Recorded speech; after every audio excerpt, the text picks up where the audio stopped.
Hi there. You go, what?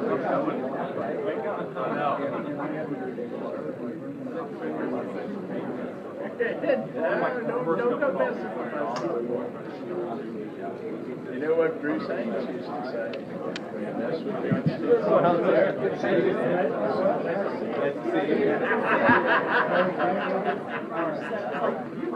Hey.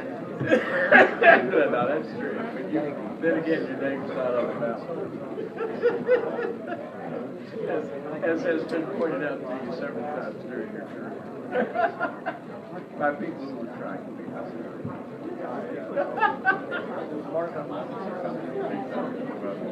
Exactly.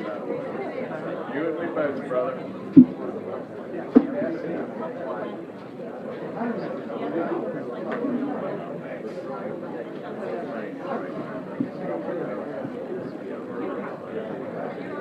Oh, man. Buster. He's trying.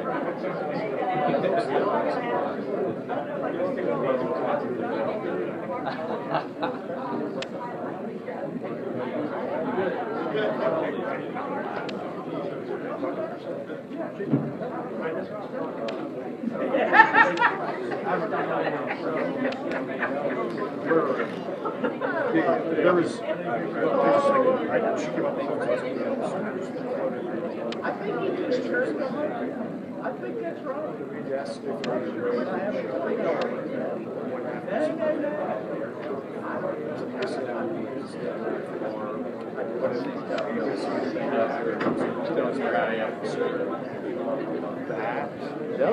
sure, but then again, everyone's very good.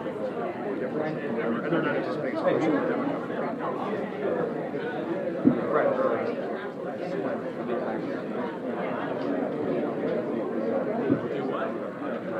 It is designed for purpose. It's trying to flee the country. That's how it's there was a friend of mine who shot him.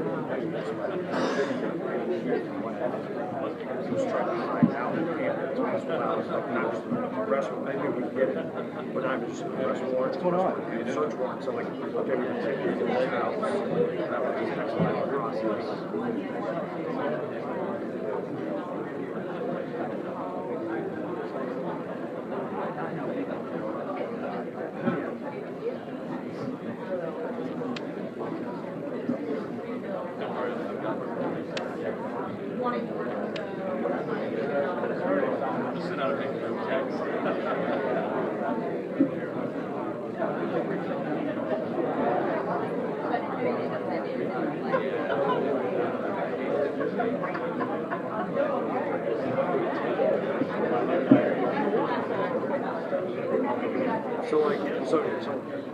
So let's say for instance, so they falsely accused me of murder.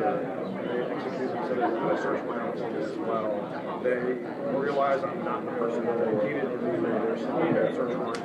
They find weed. So they my encounter against the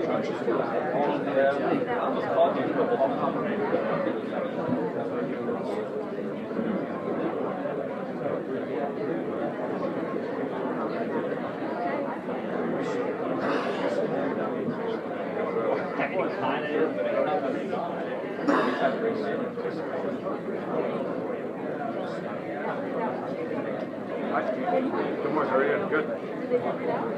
So, is Lauren now still okay with the because we're lowering the $30 down to 10 and see what they're using for. The sheriff's actually that was based on a survey. Yeah, I'll have to pull those. I don't remember.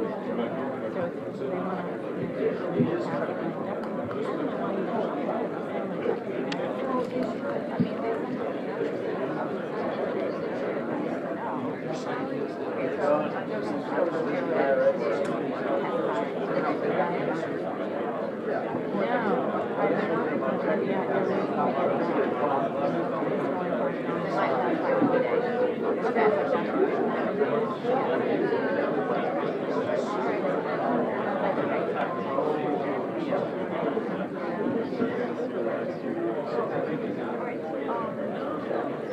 Well,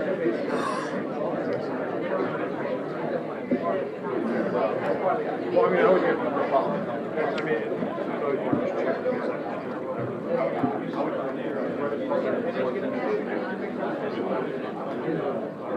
I think it's a house to separate.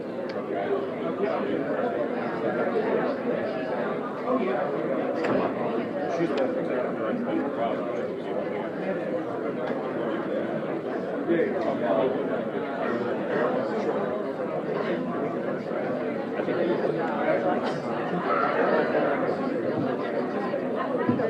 Just remember, that's what it's doing. Hey, Chad, I just want you to know that was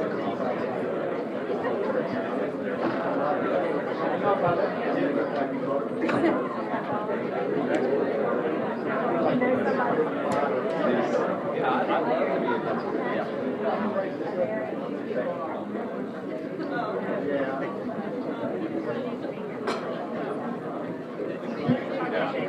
If I get a chance to go,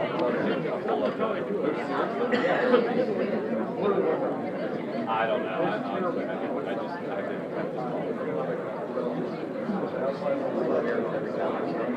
just keep it active.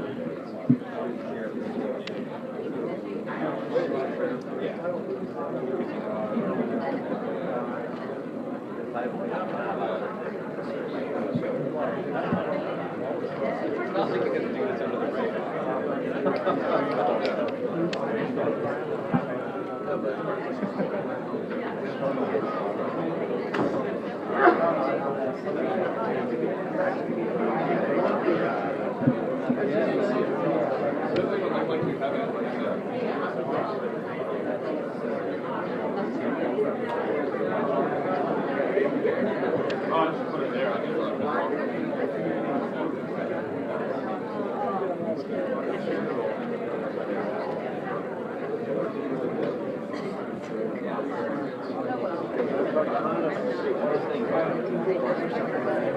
Yeah, I'll run around.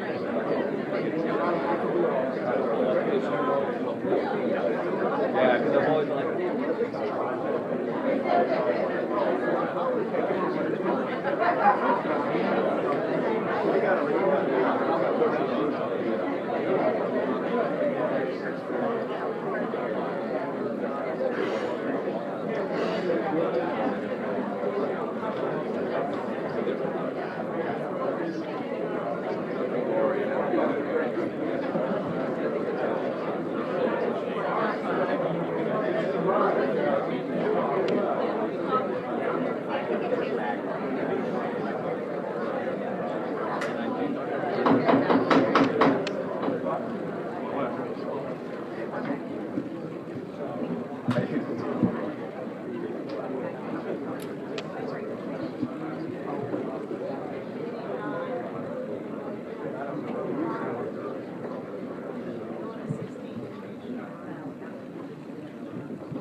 Ladies and gentlemen, I apologize for the way you tried to perform.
morning. If I could have all members of the Finance Committee please take their seats at the dais, and I'd like to call to order the Senate Finance Committee meeting. If you would call the roll, please. Senator Howe. Here. Senator Fadlon. Senator Lucas. Senator Newman. Here.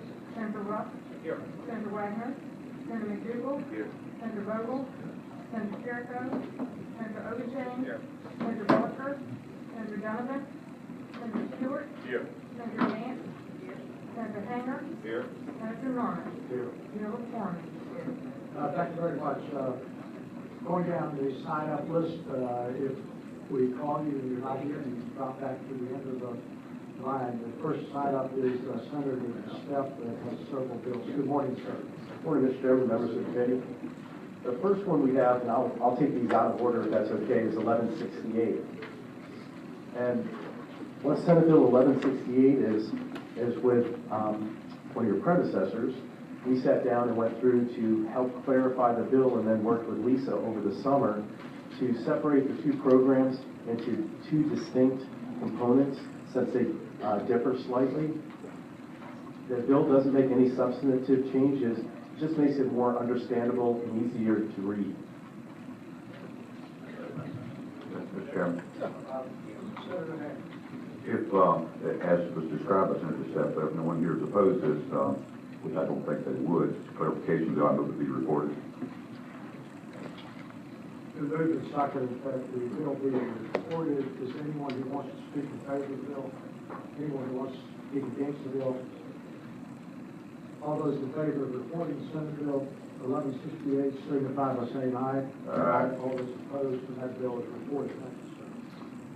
Thank you, Mr. Chairman, members of the committee. Next, we'll take up Senate Bill 1165. What Senate Bill 1165 does is one small change in line 69. And allocating credits, the Commissioner of Social Services and Superintendent of Public Instruction shall consider past performance of neighborhood organizations that have received allocation of credits, including review of performance metrics, success in reaching targeted goals, and other measures of accountability that may be established by regulations and guidelines.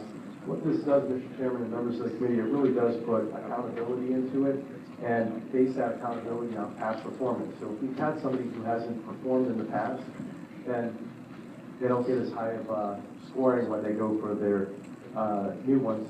And if they did very, very well, then they get a little better credit. Does any member of the committee have any questions of Senator Stepp on 1165? Mr. Chairman. Is anyone who would like to speak in favor of it? Anyone who would like to speak against 1165?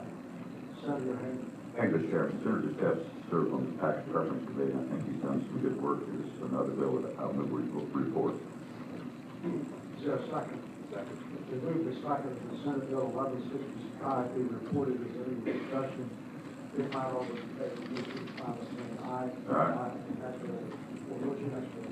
Thank you, Mr. Chairman, members of the committee. Senate Bill 1167. This bill allocates 20% of any unused or unissued credits in a fiscal year under the EIST, so the Education Improvement Scholarship Tax Credit Program, to the Superintendent of Public Installations, or Public Instruction, to be allocated to education programs under the Neighborhood Assistance Act Tax Credit Program during the next fiscal year. The 20% of the unissued credits would be added to the current $9 million cap for education programs under the Neighborhood Assistance Tax Credit Program. And if I may, Mr. Chairman, one example of how this would be used is primarily focused on special needs children. So if they're not getting the accommodations in public installations, that special needs child would actually apply under this, or the school would apply under this grant and provide that special need individual a slot in this program. And in the end, it would actually save the Commonwealth money and SOT funds not spent, since the student is no longer in a public school, it's in a private school or other institutions focused on special need individuals. Does any member of the committee have any questions? I'll confess that I have ignorance on this. The staff sure it wasn't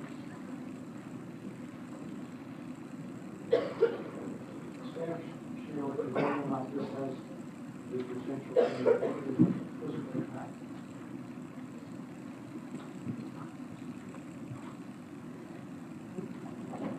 Mr. Chairman, yeah, staff has determined this would potentially have a negative revenue impact of about $3.5 million. Why is it? Because if we take unused credits from the Education Improvement Scholarship tax credit and apply them to the Neighborhood Assistance Program credit, those monies that are unallocated under the Education Improvement Scholarship tax credit are not accounted for in the budget. In other words, we don't hold aside that amount of money. So it would be, in addition to foregone revenues from that program. Mr. Chairman, if I may, the Virginia Alliance for Student Opportunity project of the Thomas Jefferson Institute for Public Policy put together what they believed would be the financial impact, and it's a negative financial impact or a net savings to the state budget of $4,049,124. I'd be happy to provide this. All due respect, I listen to Mr. Chairman, Senator Hank. I believe that would be perhaps accurate, is that reflection, if we were able to book those broader savings at this moment. Unfortunately, we're not able to book those broader savings that you might be referring to. Because of the tax consequence that would move the bill to CPI. If you will hold that motion just one moment.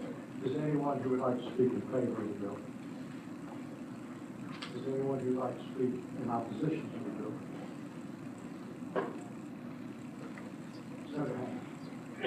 I would renew my motion, not on the intent of the bill, but the potential consequences this year. I would move the bill to CPI. It's been moved by Senate Bill 1167 to pass by indefinitely for a second.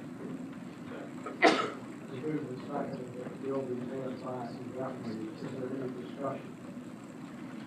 If not, all those in favor of Senate Bill 1167 to be passed by indefinitely, please signify by saying aye. Aye. All those opposed, that bill is passed by indefinitely. Have one more, sir? That's it, Mr. Chairman. That's all? Yes, sir. Thank you for your time. I stand corrected. As you were. I did have one more bill on the animal cruelty, but that was heard in subcommittee already. Yes, that's correct. Mr. Chairman, yes, all those bills that created new penalties or enhanced penalties that had woodrow impacts were going to be recommended passed by actually because of the financial implications. So this, I'll be making that motion in a block with that 25 others, including some not. Mr. Chairman, members of the committee, thank you for your time. Thank you, sir. We appreciate it very much. Next on the sign-up list is Senator Serville. All right, not seeing Senator Serville. Senator Chapin. Senator Chapin.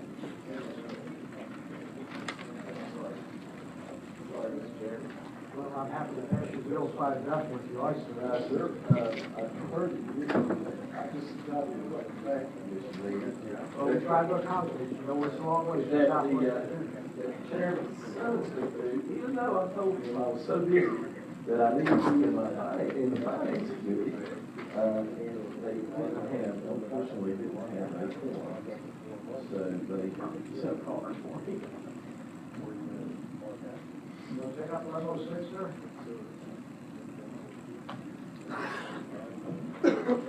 Yes, sir. Thank you, Mr. Chairman. 1106 is what we call a job bill, and it is a bill that we refer to in a very favorable way as the Made in Appalachia Initiative Credit. The Made in Appalachia Initiative Credit is an effort to promote the creation of living wage jobs in counties which comprise the Cumberland Plateau and the Little Wisco planning districts. The initiative involves three different opportunities for tax credits on taxes due in the Commonwealth. Credits will be given on qualifying capital investments, new living wage jobs created and sales tax paid for goods and products used in manufacturing which are purchased and not used in the Commonwealth of Virginia. First, the capital investment credit. The credit equals 10% of the investment in buildings and tangible personal property situated in the localities of those two planning districts, acquired by purchase with useful life of 3 years or more. To qualify, capital investment must be directly responsible for new job creation. The credit can be claimed in the year investment is made or property is placed into service. The job creation credit will be used in the year of job creation for new and expanded full-time equivalent employment in the initiative localities for each job created at or above each locality's median income as reported by the local planning districts. Each new job created must be retained for at least 3 years. Any shortfall at the time frame will result in negating of the credit pro rata. So the base credit is $6,000 per job, each job at the locality. There's an additional $1,000 for each job that is at 150% of the locality median income. Now these localities that we're targeting are localities that have close to 10% unemployment, Mr. Chairman. So they are in dire need of job creation, and this is our thoughts on how to kickstart the economy in Southwest Virginia. I know that, of course, money is short, and talk is sometimes cheap, but we are experiencing a true crisis in Southwest Virginia, and we came up with and fashioned something that can address that crisis and put us back in the ballgame of attracting employers and attracting jobs. The additional, there's one additional thing I want to tell you about. There would be an additional $2,000 for each job at or above 200% of locality median income. And then there's an unemployment rate rider. Each job credit plus additional, what I just told you, the 1,000 or 2,000, will be multiplied by a factor of the unemployment rate of the locality where a job is created versus the unemployment of the Commonwealth. When the locality's unemployment rate is at or below that of the Commonwealth,